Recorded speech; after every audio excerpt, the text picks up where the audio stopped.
What is going on, everybody? It's another episode of Denmark and Marsh. I'm Dylan Denmark.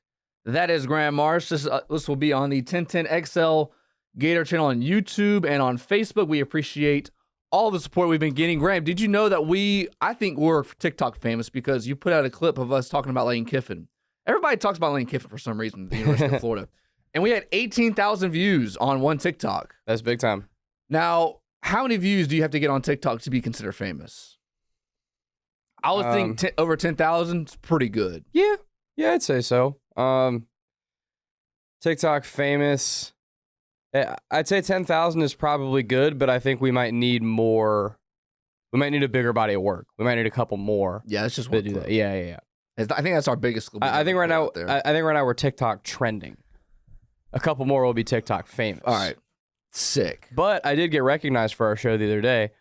Shout out my boy that was working at the Riverside YMCA.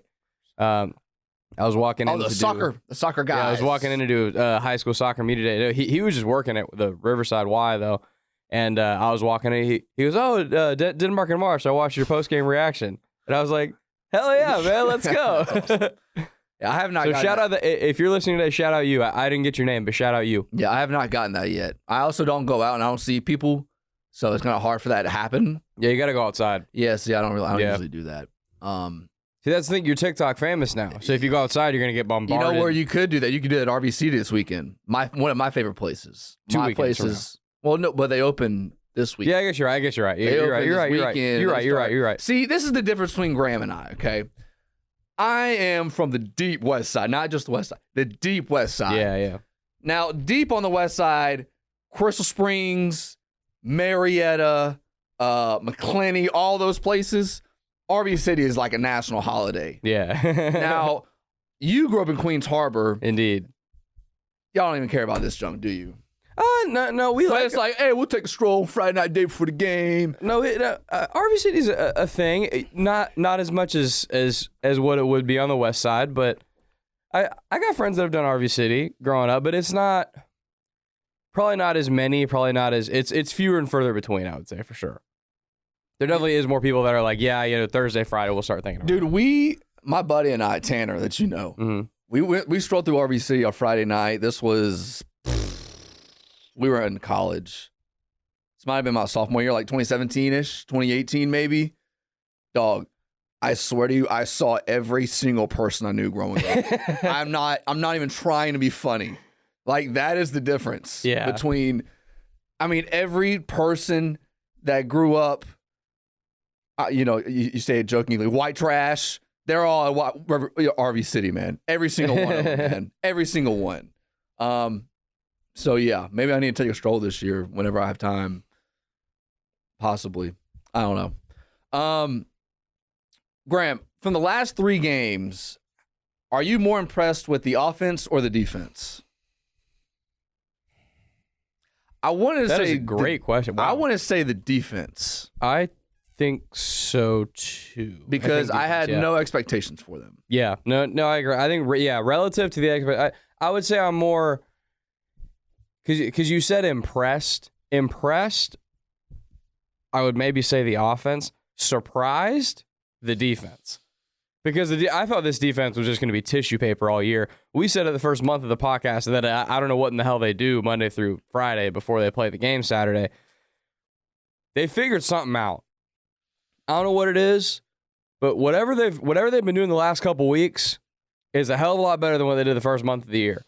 I don't know what they figured out. I don't know how they figured it out, but whatever it is, keep doing it. Because it's working. The one thing I will say, and I say the defense, but then the more you think about it, we do this a lot and everybody does this, not just people in the industry, fans. We go into a game, we're like, we don't know, UCF, they're really good. They had a bad game in Colorado, but they can run the ball really well. And then you beat them, it's like, well, you're supposed to. And then you beat Tennessee, it's like, oh, Tennessee can score a lot of points. And it's like, yeah, well, their quarterback's not that good. And then we did the same thing with Kentucky. Every quarterback that Florida's played the last 3 weeks has been limited throwing the ball downfield. Vandegrift didn't do it. Nico tried to, but couldn't complete the ball. And then KJ Jefferson just can't do it. That is part of it. But if I had told you, if we were to sit now and look back from 4 weeks, the defense by far and away has been the best part of the team. Not even close. After the Texas A&M game, looking at those games coming up, if we were to get in a time machine, go back in time, and do another podcast right after the Texas A&M game, and we had strictly just focused on the games coming up, we just said, oh my God, Nico's going to throw for 400 yards on us. Oh my God, UCF's going to have... They're going to run for 300 right, they're gonna at minimum. Right. The read option's going to destroy us. KJ Jefferson's going to run over people. Their running back's going to get going, and it's going to be ugly fast. And you would have said Kentucky, you would have said they'd have run the ball on us. They'd have played ball control. They'd have had 7-8 minute drives the whole game, and Florida would have scored 10 points. And they'd have lost 16-10 or 21-10 or whatever. That wasn't the case for any of those games. Florida not only won 2 of those games, but dominated 2 of those games. Dominated. Like, Kentucky against South Carolina, they got killed like this. Every other game, they've been competitive or looked really good. And Florida beat the ever-loving hell out of them. UCF, I think UCF's not as good as people thought they were going to be at the beginning of the year, but point stands, I mean, they've had other games where they've looked far better on offense than when they played the Gators. They almost beat Iowa State. Right. And at Iowa State. In Tennessee, you absolutely should have won that game. Tennessee, you're a couple of coaching gaffes from winning that game. You're maybe one coaching gaffe from winning that game. So, look, man, defensively, I believe Austin Armstrong is calling defensive plays now. So I think that's been a big change. Yeah, I don't think I may be wrong on this, but he said in a presser, he was asked who's calling plays, and he said it's a group effort. I don't know why for the life of me. I mean, football has been coached one way for over 100 years. You have a head coach, you have an offensive play caller, and a defensive play caller. Sometimes the head coach calls the offense or the defense, but you still have a coordinator. I guess that doesn't work in Gainesville. But I would assume that Armstrong is the one calling the shots. Yeah, and it's changed. It's changed how they've played defense, man. I mean, like, against Kentucky, you look at it. Bless you. Thank you. Against Kentucky, you look at it.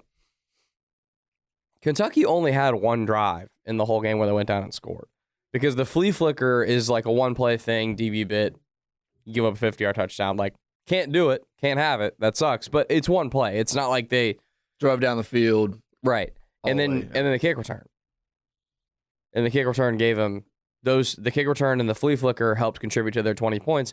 Other than that, they literally only had one drive in the entire game where they actually went down and got points. They got inside. They got the ball, and they were handed the ball inside the 10 on a pick, and they went for a fourth down. And didn't get it. Yeah, which was pretty impressive.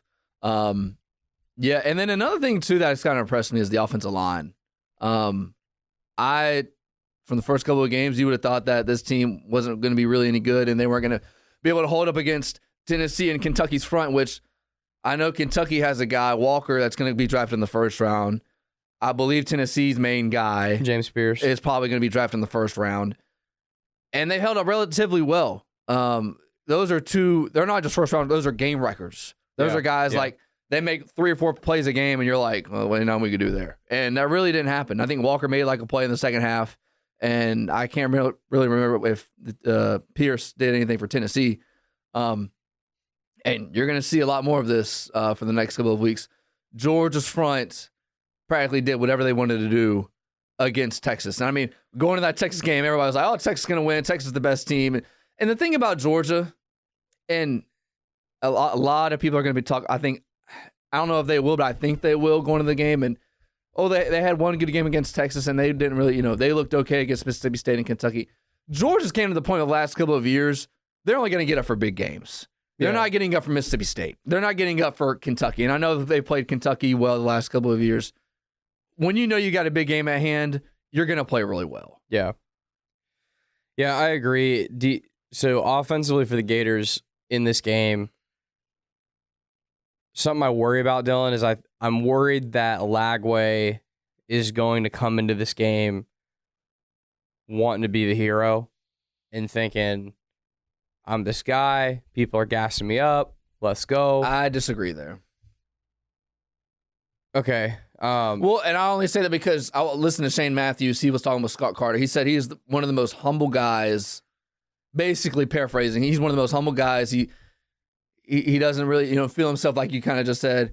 And like he's just quiet. He just goes by his business, doesn't do too much. Well, I don't really mean it in that way. I mean more so like going into the game. I understand what you're saying. I mean more so his play style than I do like he thinks he's above her. I don't mean, I'm not trying to say that. I mean more like when he's in the heat of battle, he has such a good downfield arm and is so good in getting chunk plays. I think he's going to, because I think one, as well as he's played these last couple of weeks, I think, especially against Kentucky, the one, I think, critique that I'm noticing from him that I think is his next step is he wants the downfield shot so bad every play that he gets to the intermediate and short stuff a little bit late.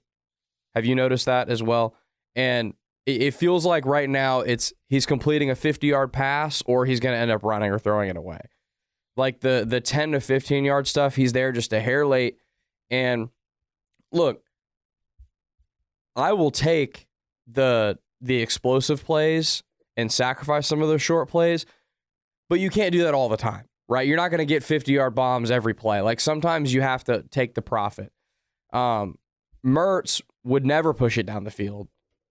Lagway always pushes it down the field. There's a little middle ground we can get here, right?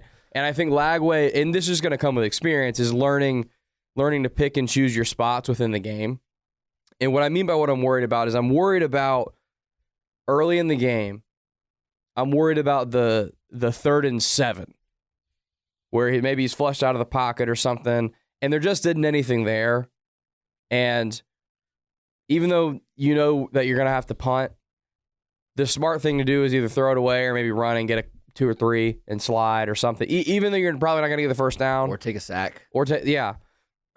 Eat it. Right. I'm worried about those plays because that's so typical of young guys that have that ridiculous talent, right?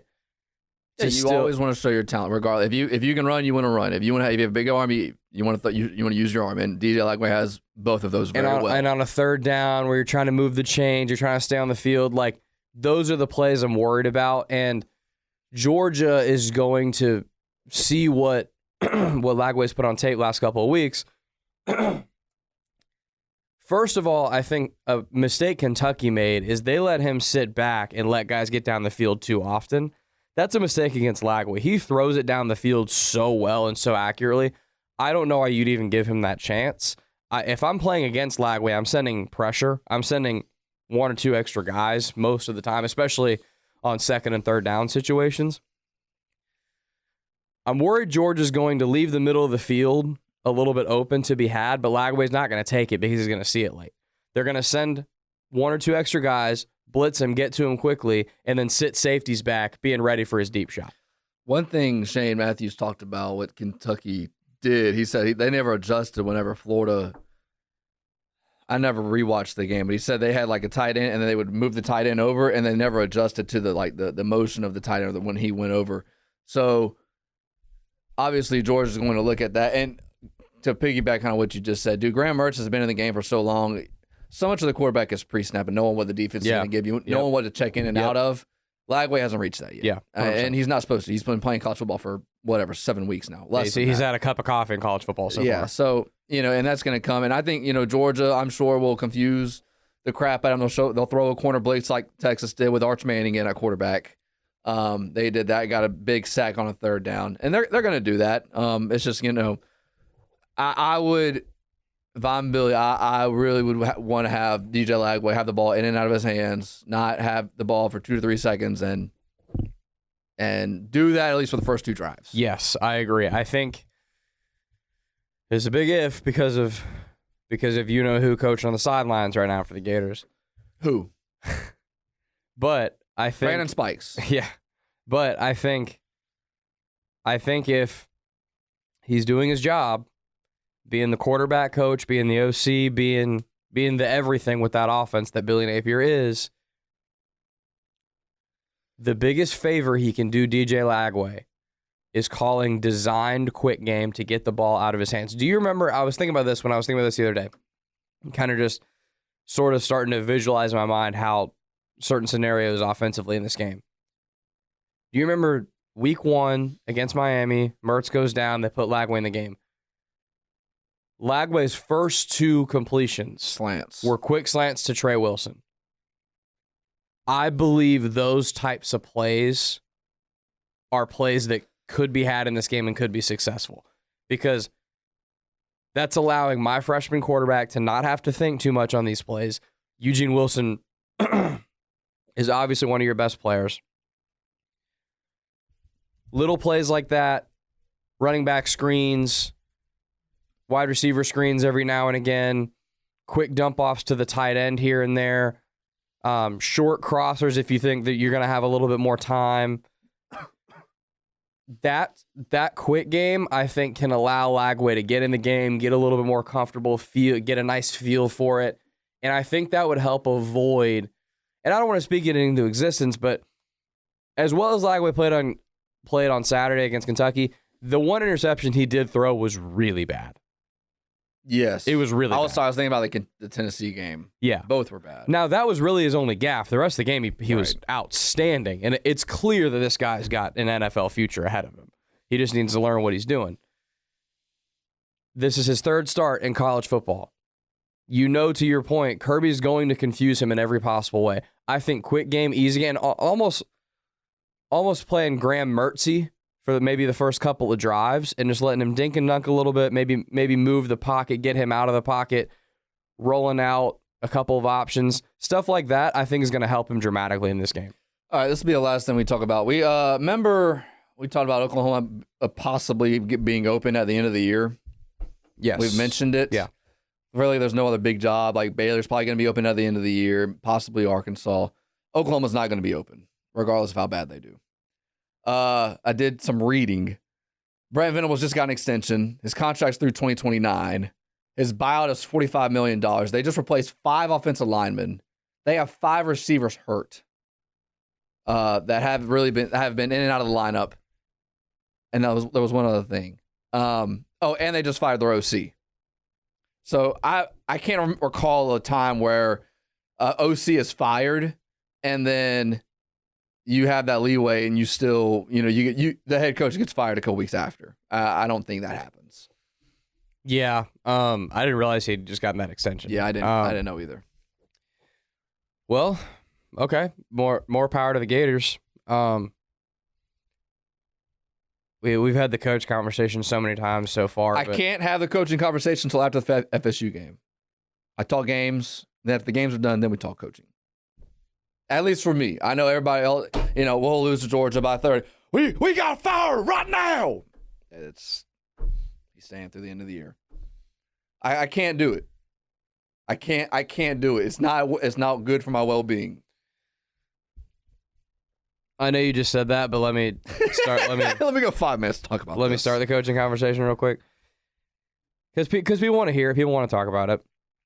Whenever we've kind of opened up the floor for comments and stuff, we always get a bunch of comments about what would everybody wants him fired. We understand, and everyone. And I don't want him to come back next year either. But well, that becomes my question, Dylan. Like, okay, they're 4-3. They should have beaten Tennessee. That'd been their biggest win of the year. They've played better so far. They got 2 Goliaths in front of them coming up. Okay. Georgia, Texas, LSU, Ole Miss, Florida State. Are there 2 wins in there? There's 2. Yeah, there's possibly 2 wins. Okay. It's Florida State and somebody else. Okay. If they get him, is he the coach next year? I have to see it. I know it sounds dumb. I have to see the wins and losses. I can't. We all want to sit here and say, if this happens, then that happens. I said at the beginning of the year, we all said, 7-5 be a good year. 6-6 and 5-7. I gotta see it. If you end the year and Lagway plays like you did against Kentucky for the whole entire month of November, Billy's probably gonna stay around. That's probably the truth of the matter. So I guess that's my question. So say they win 2. Okay, because I think 3, I think we all agree, if they win 3... You're staying. I don't think there's any way he gets fired if they win 3 games in the regular season left. Say they win 2, and they're 6-6 is the gray area. We talked about this before the season, just like you said. say in terms of how it looks, say one of them is they dominate Florida State. They go to Florida State, they kick their ass because Florida State is horrendous right now. They are, it is unbelievable how bad they are.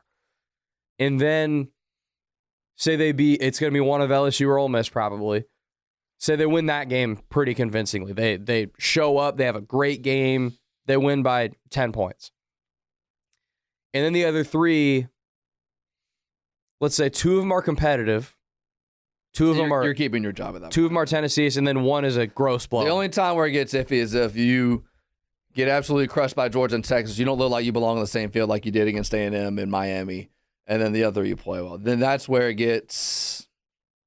Regardless if you win or lose against LSU and Ole Miss, if you beat Florida State, that's where it gets iffy. Because if that were to happen, you're just going to continue the cycle of, okay, well, we got to keep him because we got to keep Lagway. That's dumb, number one. But if you have that thought, okay, then you're going to continue the cycle of being 6-6 and 7-5, and you're going to prolong the inevitable of getting rid of him.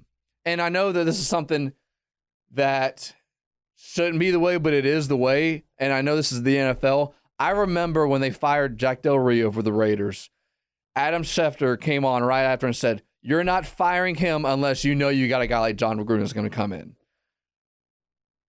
If you fire Billy Napier and he does well and you fire him, you're only doing that because you know for a fact that the check is pending that Lane Kiffin's going to come." Now, and we don't know that if that's the case or not. I don't know if Strickland would kind of pull that trigger, what kind of pull the boosters have, but that's kind of where you stand right now. Yeah. To be completely honest with you, I'm leaning towards, I think they're going to end up winning 2 more games and keep him around.